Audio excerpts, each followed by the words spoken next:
নারায়ণ ছিল এই রামচন্দ্র, আর সেদিন বৈকুণ্ঠে আমি ছিলাম কি জানো? আমি ছিলাম সেই বৈকুণ্ঠের নারায়ণের দ্বারে দাঁড়ি হিসাবে দাঁড়ি, নারায়ণের দ্বারে দাঁড়ি। আমরা গেটে দারোয়ান রাখেন, অনেক বড় বড় ভদ্রলোক যারা ধনী মানে গেটে দারোয়ান রাখে না, হ্যাঁ, মালিক বসে থাকে ভিতরে, দারোয়ান বসে থাকে দরজায়। দারোয়ানের আজ্ঞায় যদি কেউ আসে তাকে প্রবেশ করে, মালিকের কাছে আজ্ঞা নাই, হে মালিক তোমার একজন পরিচিত বন্ধু এসেছে, হ্যাঁ ঢুকতে দেব? যদি বলে হ্যাঁ দাও, তার দরজা খুলে প্রবেশ করায়। এই দারোয়ান ছিল বৈকুণ্ঠের দ্বারে, দারোয়ান ছিলাম আমি, আমার নাম ছিল সেদিন জয়, আর আমার ভ্রাতা কুম্ভকর্ণ, ওর নাম ছিল বিজয়।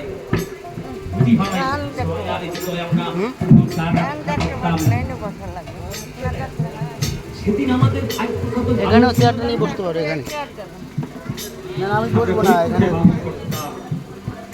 বৈকুণ্ঠে থাকতাম, আরেকজন বসতে পারো। ভগবানকে সদা সর্বক্ষণ সম্মুখে দেখতে পেতাম।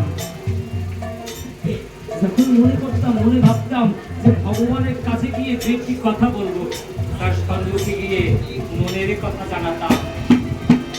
যদি মনের বাসনা হতো তার চরণ ধুলি একটু গায়ে মাখাবো, অমনি ভগবানকে ধরে তার চরণ ধুলি গায়ে মাখাতাম।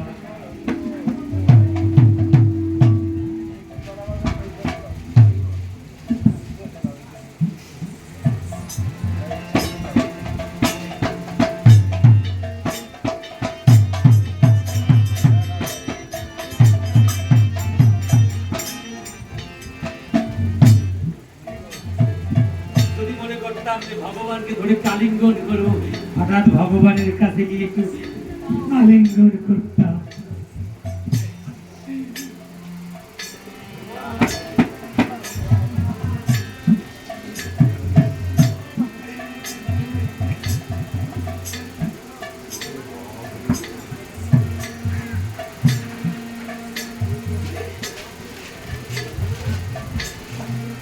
কত আনন্দ সাগরে ভেসে যেতাম,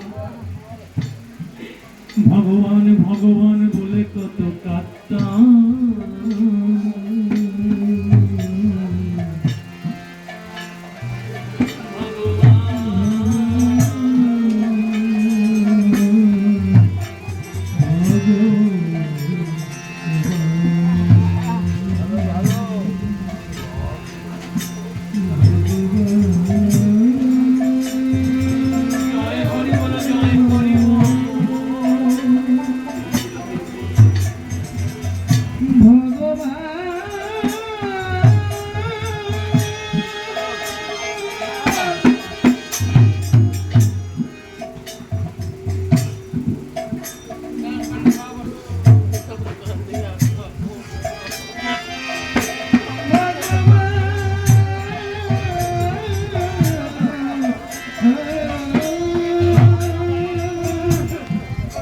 কিন্তু জানো মন্দাদরি,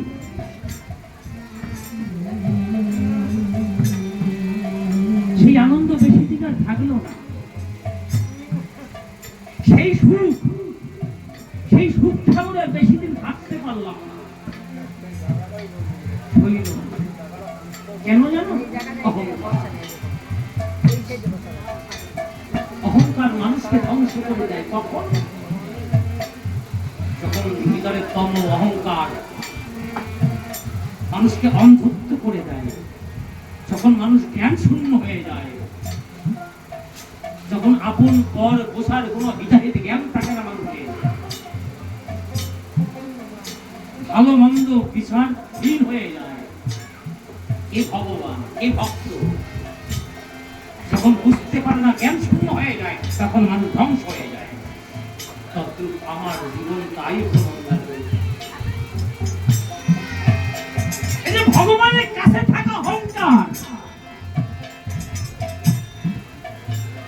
আমি জগতের ভাগ্যবান, আমি ভগবানের কাছে থাকি, আমার সেই ভাগ্যবান জগতে কেউ নেই, এই যে একটা অহংকার। একদিন কি হলো জানো? ব্রহ্মার 5টি পুত্র, ব্রহ্মার 5 পুত্র, তার মধ্যে একজন ছিল সনাতন। এই সনাতন ছিল ভগবানের একজন প্রিয় পাত্র, প্রিয় ভক্ত।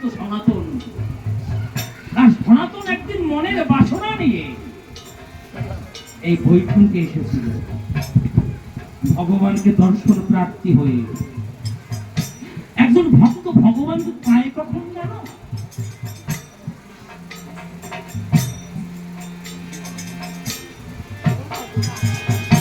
কখন পায় জানো?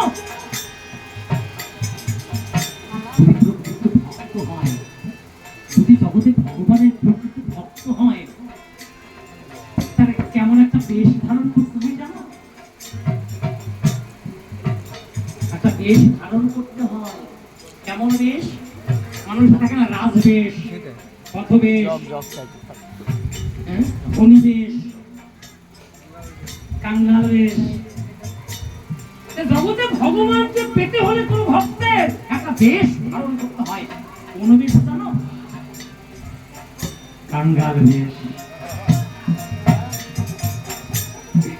ভগবান জগতে আমার কিছু নেই, আমি কাঙ্গাল, আমি কাঙ্গালিনী, জগতে তুমি ছাড়া আমার কিছু নেই।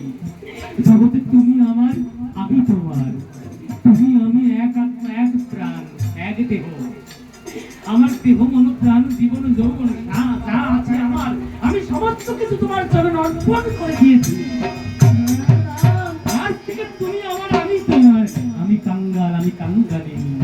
যেদিন এই বেশ ভিতরে ধারণ করতে পারে কেউ, সেদিন ভগবান তাকে ধরা দেয়। ওই কাঙ্গাল বেশ ধারণ করে সনাতন এসেছে ওই মমতারে। সনাতন এসে বলে, জয় বিজয় রে। ওই সনাতন একবার তার ছেড়ে দে।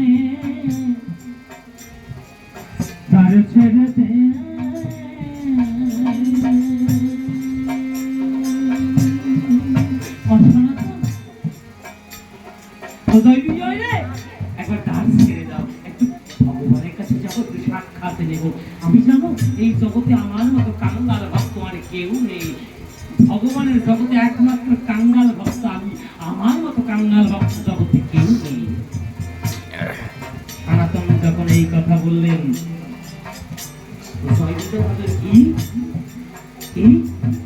জগতে ভগবানের তোমার সে ভক্ত কেউ নেই? ও সনাতন, জগতে তোমার মতো ভক্ত আর কেউ নেই, তাহলে আমরা, তুমি তো ভগবানের কাছেও থাকো না, পাশেও থাকো না। তোমার মতো ভক্ত জগতে ভগবানের কেউ নেই, আমরা কারা? হ্যাঁ, তোমার চেয়ে আমরা বড় না? আমরা ভগবানের পাশে থাকি, কাছে থাকি, তাকে ধরে আলিঙ্গন করি, তার চরণ ধরে গায়ে মাখাই, তার কাছে মনের কথা জানাই। তুমি কে? চলে যাও, চলে যাও সনাতন, সাক্ষাৎ এখন হবে না। বলছে না জয় বিজয়, একবার সাক্ষাৎ করা। বলছে না না সনাতন, চলে যাও। বারবার যখন সনাতনকে চলে যেতে বলে, আর সনাতন হাতে পায়ে ধরে, হাতে পায়ে ধরতে ধরতে এমত অবস্থায় দু ভাই হাতে ছিল লাঠি, যষ্টি। এই লাঠি দিয়ে ওই সনাতনকে আঘাত করতে লাগলেন, লাঠির আঘাত করতে লাগলেন, আঘাত করতে লাগলেন। আঘাতের পর আঘাত, আঘাতের পর আঘাত, সমস্ত অঙ্গ রক্তাক্ত হয়ে গেলেন সনাতনের। সনাতন মাটিতে পড়ে গেল, সনাতন মাটিতে পড়ে গেল। সনাতন মাটি থেকে উঠে রক্তাক্ত দেহে ডেকে ডেকে জয় বিজয়কে বলছে, জয় বিজয় রে, ও জয় বিজয়, জগতে না পাওয়ার বেদনা কত তোরা বুঝলি না। তাকে যে যেন ভালোবাসে জগতে, সেই ভালোবাসার বস্তুকে যদি সে না পায়, তার ভিতরে যার যে আগুন জ্বলে, তার ভিতরে যে অগ্নি শিখা ধাউ ধাউ করে জ্বলে, এই অগ্নির আগুন কেউ দেখে না জগতে। কাজটা বেশি ভালো করো, কাজটা ভালো করো। তোমরা ভক্ত হয়ে, ভগবানের ভক্ত হয়ে যে কর্মটা করলে আমার উপরে, এটা ভক্তের কর্ম হতে পারে না। জগতে যেজন ভগবানের ভক্ত, তাদের স্বভাব কেমন? হ্যাঁ, তৃণাতপি শোলকের মতো, তৃণাতপি শোলকের ন্যায় তার স্বভাব। তৃণ একটা ঘাস, তৃণলতা আমরা পাড়িয়ে কত পায়ে কত দলিত করে চলে যাই, কত আঘাত পায়, কত ব্যথা পায়, মাথা তুলে জাগায়, মাথা